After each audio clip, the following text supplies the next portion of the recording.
बिस्मिल्लाहिर्रहमानिर्रहीम। अस्सलाम वालेकुम। मस्त ज़नी अपने हाथों से खुद लज्जत हासिल करने की एक किस्म है जिससे इंसान अपनी ज़िंदगी को तबाह कर देता है। अमूमन ये देखा गया है जैसे ही एक बंदा अपनी जवानी में दाखिल होता है वो इस किस्म की ज़हनी बीमारी में मुब्तला हो जाता है और ख़ुद लज्जती के लिए मस्त ज़नी करता है। इसकी सबसे बड़ी वजह जो सामने आई है वो शादी में देरी है। ये एक ज़हनी बीमारी है और इसको ज़हनी बीमारी इसलिए भी कहा जाता है क्योंकि इसमें इंसान के ख़यालात इससे इस किस्म की हरकतें करवाते हैं।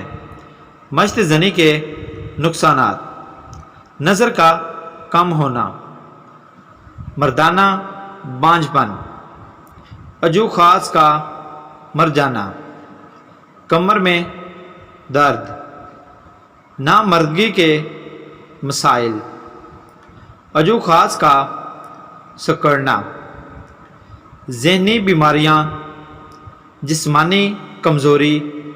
मस्त ज़नी से बचने के लिए ख़यालात का साफ़ होना बहुत ज़रूरी है।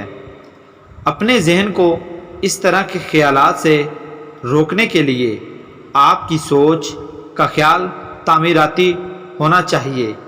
ज़हनी पाकीज़गी ही मनफी ख़यालात को रोकने या हमें उसके नतीजे में होने वाले अफ़आल से छुटकारा पाने के लिए बहुत अहम है।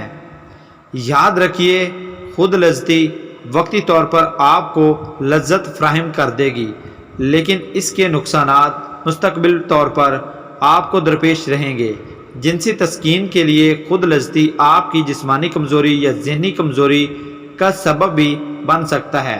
अपनी सोच में तवाज़ुन पैदा करें और मुस्बत अंदाज में सोचें। दोस्तों, अगर आपको ये वीडियो अच्छी लगी है तो हमारे चैनल को सब्सक्राइब कर दीजिएगा, साथ ही बेल आइकन को प्रेस कर दीजिएगा ताकि मज़ीद ऐसी वीडियोज़ आप तक बर वक्त पहुँच सकें। अल्लाह हाफिज़।